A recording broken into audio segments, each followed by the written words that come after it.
तो कहानी की शुरुआत होती है एक न्यूरो साइकियाट्रिस्ट को दिखाते हुए जिसका नाम जोंग वॉन है। और यहाँ पर जोंग वॉन अपनी छोटी बहन युनसो के बारे में बताती है जिसकी साइकोलॉजिकल कंडीशन काफी खराब थी और इसलिए उसे स्मार्ट होम सिस्टम और बिहेवियरल साइकोलॉजिकल कैमरास से ऑब्जर्व किया जाता था। और आज इसका 34वां दिन होता है, यानी कि 34th डे। और उसकी एक कंडीशन उसकी माँ के ही खत्म होने के बाद हुई थी। अब उनकी माँ के देहांत का कारण था कैंसर, और जब उसकी माँ खत्म हुई तब युनसू एक रिमोट हाउस में रहने चली गई थी। बाकी परेशानियों के चलते युनसू को अपनी कंडीशन का स्ट्रेस भी था और यही सब कारण थे उसकी इस कंडीशन के। खैर इसके बाद में युनसू को मशीन के अंदर रखा जाता है जिसमें उसके साइकोलॉजिकल बिहेवियर को ऑब्जर्व किया जाएगा। लेकिन तभी वहाँ पर कुछ ऐसा होता है कि युनसू अचानक से गायब हो जाती है, लेकिन वो दोबारा उनके सामने आ गई थी और फिर वो क्रीपी तरह से हंसने लगती है जो कि नॉर्मल बिल्कुल नहीं था। और ये इस मूवी का इंट्रो होता है। इसके बाद हम एक होली नाइट नाम की टीम को देखते हैं जो कि बेसिकली एक डीमन हंटर्स की टीम है, जहां हम इस टीम के 2 मेंबर्स किम और शैरन को देखते हैं। साथ ही साथ इनका एक लीडर भी है जिसका नाम है बावू। अब बावू के पास में असल में सुपर ह्यूमन स्ट्रेंथ भी है। शैरन के पास में स्पिरिचुअल पावर्स हैं जिससे कि वो डीमन या फिर स्पिरिट्स को सेंस कर सकती है। और आखिर में किम के पास कोई भी शक्ति नहीं है, लेकिन उसके पास बहुत ही भयानक नॉलेज है। और इसी बीच वहाँ पर एक डिटेक्टिव चॉय आता है जो कि एक आदमी को अपने साथ लेकर आया था। दरअसल उस आदमी की बेटी सुजिन गायब थी और इस बात को काफी दिन बीत गए थे। अब उस आदमी ने अपनी बेटी को ढूंढने के लिए डिटेक्टिव्स को भी भेजा था, लेकिन उनके साथ कुछ अजीब सा घटित हुआ और उनमें से 2 लोग मारे गए और एक तो क्रिटिकल कंडीशन में है। चॉय बताता है कि उन्हें उसकी बेटी को ढूंढना होगा। यहाँ पर अब वो बाबू के पास आते हैं जहाँ पर बाबू राजी हो गया था। अब वो आदमी यहाँ पैसे भी लेकर आया था, जिसके बाद वो आदमी वहाँ से चला जाता है। अब यहाँ पर चॉय अपना हिस्सा लेता है, यानी कि पैसे लेता है, बेसिकली कमीशन, क्योंकि अक्सर वही क्लाइंट्स को उनके पास लेकर आता था। खैर इसके बाद उनकी टीम निकल जाती है अपना काम खत्म करने के लिए। अब दूसरी ओर हम एक खबर को देख पाते हैं जहाँ पर यह बताया जा रहा था कि सोल शहर और बाकी जगहों पर खून वाले केसेस बढ़ते जा रहे हैं, जिससे कि लोग काफी डरे हुए हैं और ये मर्डर्स असल में एक ग्रुप कर रहा था। तभी हम एक सीसीटीवी फुटेज देखते हैं जिसके अंदर एक आदमी होता है जो कि इन सब में शामिल था, लेकिन उस आदमी की शक्ल काफी डरावनी थी, साथ ही साथ उसकी आंखें भी डिमोनिक हो रखी थी। अब ये खबर पुलिस चीफ भी देख रहा था जिसके साथ चर्च के फादर मार्को भी थे। अब यहाँ जो फादर मार्को होते हैं वो साथ ही साथ डॉक्टर भी होते हैं, तो वो बेसिकली सुपरनैचुरल और साइंस वाली चीज को इजीली सेपरेट कर सकते थे, यानी कि डिटरमाइन कर सकते थे कि क्या चीज है, यहाँ पर डीमन का वास है या फिर किसी को साइकोलॉजिकल इश्यूज हैं। अब यहाँ चीफ फादर से ये कहते हैं कि उसके 30 साल के पुलिस करियर के अंदर उसने ऐसा केस कभी नहीं देखा। तब फादर उसे बताते हैं कि ये सब असल में एक कल्ट ग्रुप कर रहा है जो कि डीमंस को समन करते हैं और वो डीमंस को समन कर रहे हैं ताकि उनको सुपर ह्यूमन पावर्स मिल पाए। अब दूसरी ओर हमें होली नाइट टीम को दिखाया जाता है जो कि एक जगह पर आई हुई थी जहाँ पर काफी सारे लोग थे। हम समझ पाते हैं कि ये लोग असल में क्रिमिनल्स हैं और उन्हीं में से एक लड़की बाबू को उस कल्ट के बारे में बताती है जो कि असल में एक हॉल के अंदर था और वो लोग वहाँ पर रिचुअल भी कर रहे थे और रिचुअल हो रहा था सुजिन पर, यानी कि वो जो व्यक्ति इनके पास आया था ना उसकी बेटी के ऊपर। अंदर जाकर बाबू सभी लोगों को मारने लगता है और ये जितने भी कल्ट के लोग थे उनमें काली शक्तियां थी। यहाँ पर बाबू उन सबको धो रहा होता है और इतने में ही किम इन सब की वीडियो बनाता है और शैरन सुजिन पर एग्जॉर्सिज्म कर रही थी जो कि डीमन से पदस हो चुकी थी, लेकिन वो पूरी तरह से पदस नहीं हुई थी। और यहाँ शैरन अपनी पूरी कोशिश कर रही होती है जिससे कि वो बच जाए और यहाँ पर अब उसकी आंखें सफेद हो जाती हैं, लेकिन वो किसी तरह से एग्जॉर्सिज्म कर ही देती है। यहाँ पर किम देखता है कि उन कल्ट के लोगों के कानों के पीछे एक सिंबल भी बना हुआ था, बेसिकली उनकी पहचान थी। अब यहाँ पर बाबू रिचुअल के सामान को आग लगा देता है जिसके बाद वो वहाँ से निकल जाते हैं। अब सीन चेंज होता है जहाँ पर हम जोंग वॉन को देखते हैं जो कि हॉस्पिटल में थी। वहीं पर फादर मार्को भी होते हैं और इसके बाद जोंग वॉन अपनी बहन को देखने जाती है जहाँ पर वो उसके लिए काफी परेशान थी। और अगर आपको याद नहीं है तो जोंग वॉन की बहन का नाम युनसू था। साथ ही साथ वो उसकी वीडियोस भी देखती है जिसके अंदर उसकी बहन युनसू काफी ज्यादा अनकंट्रोलेबल थी। अब दूसरी ओर हमको बाबू को दिखाया जाता है जहाँ हमको ये पता चलता है कि वो किसी से बात कर रहा था और असल में वो एक ऑर्फनेज बनवाना चाहता था। खैर तभी इसी बीच वहाँ पर किम और शैरन आए थे जहाँ पर किम बाबू को उस ग्रुप के टैटू के बारे में बताता है और अब वो लोग ये कहते हैं कि जो कोई भी कल्ट है वो लोग इस कल्ट के लीडर को जल्दी ढूंढ लेंगे। जिसके बाद वो लोग अपने ऑफिस में आते हैं जहाँ पर जोंग वॉन भी मौजूद थी। वो उनसे हेल्प मांगने आई थी और यहाँ पर जोंग वॉन को फादर मार्को ने भेजा था। बाबू पूछता है कि क्या उसे चॉय ने भेजा है, लेकिन वो कहती है कि नहीं, उसे फादर मार्को ने भेजा है। फादर मार्को का नाम सुनकर वो उसकी हेल्प करने से साफ इनकार कर देता है और कहता है कि वो उनके साइड वालों की हेल्प नहीं करते, लेकिन जोंग वॉन उन्हें पैसे देने लगती है और तब बाबू कहता है कि ये पैसे वो हॉस्पिटल में देगी तो ज्यादा बेहतर रहेगा और इतना कहकर वो वहाँ से चला जाता है। तब जोंग वॉन शैरन को एक पेन ड्राइव देती है जिसमें उसकी बहन की वीडियोस थी। वो ये कहती है कि एक बार वो इन वीडियोस को देख ले और फिर बताए कि वो हेल्प करना चाहते हैं या फिर नहीं। अब सीन बदलता है जहाँ पर हम जोंगवॉन को देखते हैं और जोंगवॉन अपनी बहन के पुराने वीडियोस को देख रही थी और यहाँ से हमको पता चलता है कि वो अपनी बहन की कितनी फिक्र करती है। उसे उसकी पहली वाली बहन वापस चाहिए थी और इसी बीच वो सीसीटीवी में देखती है जहाँ पर उसको ये पता चलता है कि उसकी बहन अपने बिस्तर पर थी ही नहीं और इसलिए वो जल्दी से दौड़ कर जाती है और अपनी बहन को चेक करने लगती है, लेकिन वो सच में वहाँ पर नहीं थी। तभी हम युनसु को उसके पीछे देखते हैं जो कि धीरे धीरे उसकी ओर बढ़ रही होती है, लेकिन जैसे ही वो पीछे मुड़ती है वहाँ कोई नहीं होता। जिसके बाद जोंगवॉन आगे देखती है कि तभी उसकी बहन वहीं बिस्तर पर थी। खैर अब हम उसे फादर मार्को से बात करते हुए देखते हैं जहाँ फादर मार्को ये बताते हैं कि उसे एग्जॉर्सिज्म वगैरह की ज्यादा नॉलेज नहीं है और इसलिए उसने उसे बाबू के पास भेजा था। तब जोंगवॉन उसे सब कुछ बता देती है कि उसने उसे साफ मना कर दिया है और वो बस अपनी बहन को बचाना चाहती है।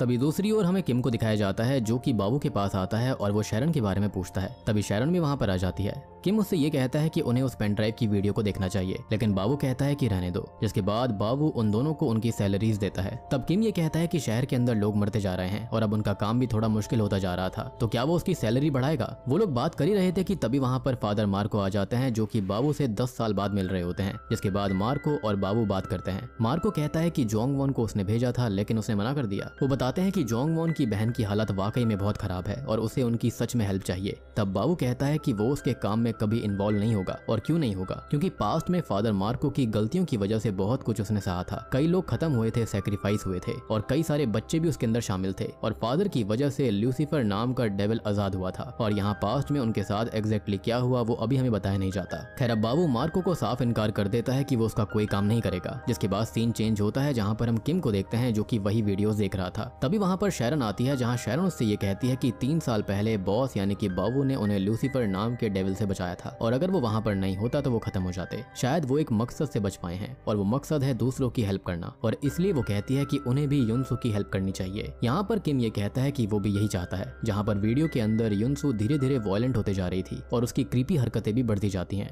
ये वीडियो उनके घर के सीसीटीवी की ही थी। किसी तरह से युनसु ने खुद को चोट पहुंचाना शुरू किया और ये सभी उन वीडियोस के अंदर मौजूद था। मीनवाइल बाबू थोड़ा सोचता है और डिसाइड करता है कि हाँ वो युनसु की हेल्प जरूर करेगा। अब वो भी उन वीडियोस को देखता है और उन दोनों के साथ एक वीडियो के अंदर युनसु के घर पर 2 वर्कर्स आते हैं जो घर के अंदर घुस जाते हैं और जोंगवॉन बाहर ही थी। वो लोग घर के अंदर जाकर काफी देर बाद बाहर आते हैं और उन दोनों वर्कर्स के कान के पीछे वही निशान मौजूद था। इसका मतलब यही था कि ये सभी चीजें यही कल्ट के लोग कर रहे थे किसी न किसी तरह से, यानी कि इनका कोई खास मकसद था और इस बारे में जोंगवॉन को कभी पता नहीं लगा। अब यहाँ पर ये लोग सोचते हैं कि ये सभी चीजें आर्च बिशप ल्यूसीफर से रिलेटेड थी और ये आर्च बिशप ल्यूसीफर ही इस सैटेनिक ग्रुप के पीछे था, मतलब उसी का हाथ इसमें है। दूसरी ओर मार्को जोंगवॉन को पास्ट की सारी बातें बताता है कि बाबू क्यों उससे नफरत करता है। वो बताता है कि बाबू उनके साथ एक ऑर्फनेज में पला बड़ा था जिसे सिस्टर एंजेला चाहती थी। उन दिनों वहाँ पर एक बच्चा था जिसका नाम जोसेफ हुआ करता था। वो जोसेफ और बाबू चुनिंदा बच्चों में से एक लौते 2 थे और बचपन से ही बाबू के अंदर सुपर स्ट्रेंथ जैसी शक्तियां थी। वहीं जोसेफ के अंदर डीमंस को लोगों के अंदर से बाहर निकालकर उन्हें बचाने की शक्तियां थी। अब बाकी बच्चे तो जोसेफ से डरा करते लेकिन बाबू के वो बहुत ही ज्यादा करीब था। वो दोनों एक दूसरे के लिए भाई जैसे थे और जोसेफ बाबू से 3 साल बड़ा था। बाबू हमेशा से जोसेफ को बचाते हुए आ रहा था और वो उसकी काफी फिक्र भी किया करता। अब जोसेफ एक एग्जॉर्सिस्ट प्रीस्ट बनना चाहता था इसलिए वो उसी के रास्ते पर था, लेकिन बाबू ने ऑर्फनेज छोड़ दिया था और उसके बाद उसने अंडरवर्ल्ड से पैसा कमाना शुरू किया और उन पैसों को वो ऑर्फनेज में दे दिया करता था। बाबू हर क्रिसमस पर ऑर्फनेज आया करता, लेकिन 15 साल पहले क्रिसमस पर जोसेफ ने एक डीमन को समन किया था और इसी वजह से सिस्टर एंजेला और बाकी बच्चे खत्म हो गए थे। बाबू जिसके बारे में सबको लगा कि वो खत्म हो गया है लेकिन वो जिंदा था। लेकिन उस हादसे के बाद से बाबू गिल्ट में आ गया था क्योंकि वो कुछ भी नहीं कर पाया और तब से उसके अंदर ही बदले की आग जलने लगी। अब जिस जोसेफ को वो अपने भाई जैसा मानता था और उसने ही अपनों के साथ ऐसा कर दिया तो वो जोसेफ से बदला लेना चाहता था, लेकिन बाबू को पता नहीं था कि जोसेफ है कहाँ पर। और उस समय जोसेफ लोगों की जिंदगी को एब्जॉर्ब करके अपनी इविल पावर इंक्रीज कर रहा था। बेसिकली वो डार्क पाथ पर चला गया था, लेकिन इन सब पर मार्को को भरोसा नहीं था इसलिए उसने इस हादसे के बारे में किसी को नहीं बताया। और यहाँ मार्को चाहता तो जोसेफ को रोक सकता था लेकिन उसने कुछ भी नहीं किया और यही कारण था कि बाबू उससे सख्त नफरत करता था और कहीं ना कहीं मार्को भी रीजन था ल्यूसीफर के आजाद होने का और ये सब बाबू मानता है। खैर अब रात में बाबू जोंगवॉन को कॉल करके कहता है कि वो लोग उससे मिलना चाहते हैं, जिसके बाद में बाबू, किम और शैरन जोंगवॉन से मिलते हैं, जहां पर जोंगवॉन को वो उन लोगों के बारे में बताते हैं जो उनके घर पर आते जाते थे और कई बार तो वो हॉस्पिटल में भी आए थे और उन्हीं की वजह से युनसु का ये हाल हुआ था और उनके शरीर पर कहीं ना कहीं वो सिंबल भी था। और यहाँ पर ये जो लोग है ना वो रिचुअल का ही हिस्सा थे और उन्होंने ही युनसु के अंदर डीमन को पक्का समन किया होगा। और ये लोग असल में सेटन वर्शिपर्स होते हैं जो कि शैतान के रास्ते पर चलते हैं, लोगों को हार्म करते हैं और इनमें से कुछ तो पूरी तरह से इंसान इंसान भी नहीं होते और वो डीमन के काफी क्लोज होते हैं और उनके अंदर काली शक्तियां भी मौजूद होती हैं। बेसिकली डीमंस ने उनको अपना होस्ट बनाया हुआ होता है और यही सेम कॉन्सेप्ट हमने एग्जॉर्सिस्ट सीरीज के अंदर भी देख रखा है, जहां पर डीमंस जो होते हैं वो एग्जॉर्सिस्ट और प्रीस्ट वगैरह के अंदर ही आ रहे थे। अब यहाँ जोंगवॉन उनसे रिक्वेस्ट करती है कि वो लोग उसकी बहन युनसो को बचा लें, जिसके बाद ये लोग जाते हैं युनसो को देखने के लिए। उसकी हालत काफी खराब थी और यहाँ शैरन युनसो से डीमन के बारे में पूछने लगती है जो कि उसके अंदर मौजूद था, लेकिन युनसो कुछ भी नहीं बता रही होती, वो डरी हुई थी। और अब वो तभी अचानक से हंसने लगती है और बिस्तर पर चढ़ जाती है। तभी शैरन जो होती है वो एन्चेंटिंग पढ़ने लगती है, जिससे कि युनसो को तकलीफ हो रही थी, लेकिन वो रुकती नहीं है। तभी युनसो नीचे गिर पड़ती है और बाबू उसे उठाकर बिस्तर पर लेटाता है, लेकिन वो बेकाबू हो रही थी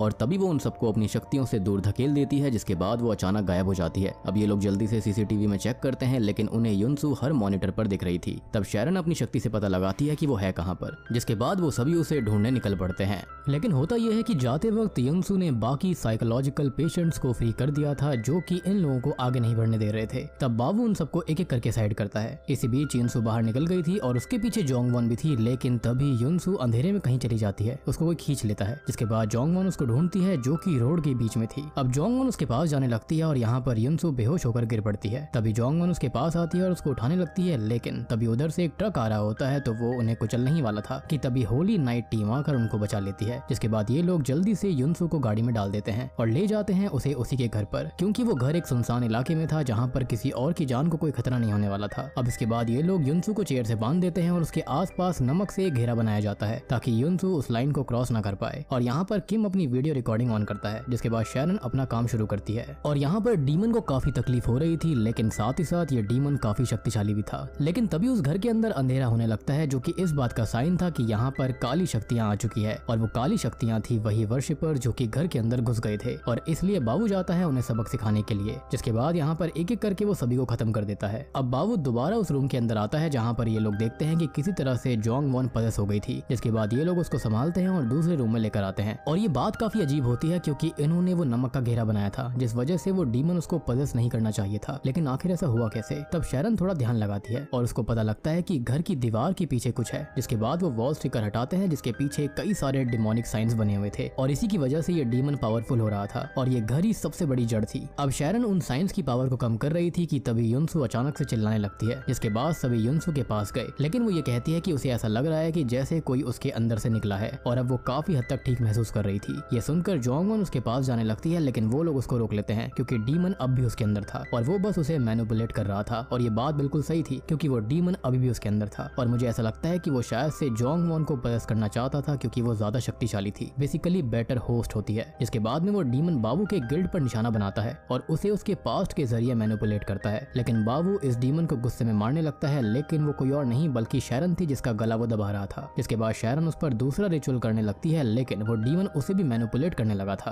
अब वो डीमन जो होता है ना, उसको एक अलग ही दुनिया में लेकर चला जाता है, बेसिकली उसकी स्पिरिट को। मतलब कि उसका शरीर तो वहीं घर के अंदर था, लेकिन डीमन उसे दूसरी दुनिया दिखा रहा था। अब शैरन जो होती है उस डीमन से उसका नाम पूछती है, लेकिन वो नाम नहीं बताता। जिसके बाद वो दोबारा असल दुनिया में आते हैं, जहाँ पर शैरन उस डीमन को मजबूर करने लगती है उसका नाम बताने के लिए। और तभी डीमन युनसो बनकर जोंगवॉन से मदद मांगती है, और यहाँ पर डीमन उसके इमोशंस के साथ खेल रहा होता है, जो कि काम भी करता है। अब जोंगवॉन जो होती है वो लाइन क्रॉस कर देती है, जिससे कि वो सर्कल मिट गया था, और अब यहाँ पर डीमन अपने पीक लेवल पर आ गया था और वो काफी शक्तिशाली हो चुका था। अब यहाँ पर वो लोग उस डीमन को ढूंढने लगते हैं, लेकिन वो डीमन बिल्कुल उनके सामने ही था और तैयार था। वो उन सबको मारकर गायब हो जाती है। जिसके बाद वो लोग उसे ढूंढते हैं और दूसरी ओर जोंगवॉन उसे सीसीटीवी की मदद से ढूंढ रही थी, लेकिन तभी वो सीसीटीवी मॉनिटर बंद हो जाते हैं। इसके बाद वो बुक शेल के पास जाती है, जहाँ पर बुक शेल उसके ऊपर गिरने लगता है, लेकिन तभी बाबू आकर उसको बचा लेता है। अब इसके बाद उनको कुछ आवाज आती है जो कि किम की थी, और किम को उस डीमन ने उठाया हुआ था, लेकिन वो लोगों के आने पर उसे छोड़ देता है। अब यहाँ पर ये सारी चीजें एक जगह से कंट्रोल हो रही थी। अब इसी बीच जोंगवॉन को ये याद आता है कि कल्ट के लोग जो थे वो रूप बदल कर आए थे, और जोंगवॉन से उन्होंने वॉर हाउस के बारे में पूछा था। और ये सुनकर बाबू वॉर हाउस चला गया था, जहाँ पर ढेर सारे वर्शिपर्स डीमन को बुलाने के लिए रिचुअल कर रहे थे, और इसी के चलते ये सब हो रहा था। दूसरी ओर शैरन को डीमन का नाम भी पता चल चुका था, जो कि था अस्मोडियस। और अस्मोडियस डीमन को हमने देखा हुआ है पैरानॉर्मल एक्टिविटी वाले लास्ट पार्ट में, यानी कि जो लेटेस्ट पार्ट अभी रिलीज हुआ था, और मैंने उसे ऑलरेडी एक्सप्लेन किया है, तो आपको इसकी शक्तियों के बारे में और डिटेल में उस मूवी के अंदर पता लग जाएगा, जिसका लिंक आपको नीचे पिन कमेंट में टॉप पे ही मिलेगा। अब यहाँ पर वो उस डीमन को ढूंढ रही होती है कि तभी वो उसके सामने आ जाता है, और युनसो की बॉडी के साथ वो था। वो लोग उस डीमन को रोकने की कोशिश करते हैं लेकिन वो डीमन उनको बेहोश कर देता है। दूसरी ओर बाबू उन लोगों को धो रहा होता है कि तभी डीमन उसे पजस करने लगता है और बाबू उस डीमन को उसे पजस करने देता है, लेकिन इसके बाद वो कंट्रोल में आकर उसी की पावर से उसे खत्म कर देता है और यहाँ पर उसने न्यू पावर भी अनलॉक कर दी थी। दूसरी ओर एक वर्शिपर उन लोगों को मारने आता है लेकिन किम उसे रोकने की कोशिश कर रहा था, लेकिन वो किम पर भारी था। तभी बाबू आकर उसे मारता है और अब सभी लोगों के सामने युनसो आ जाती है जिसके अंदर वो डीमन था। पहले तो ऐसा लगता है कि जैसे युनसो ठीक हो गई है, लेकिन तभी वहाँ पर एक पोर्टल खुलता है जहाँ पर डीमन युनसो को ले जा रहा था और तभी वो लोग उसको पकड़ लेते हैं, लेकिन बाबू अपनी पावर को मैक्सिमम कर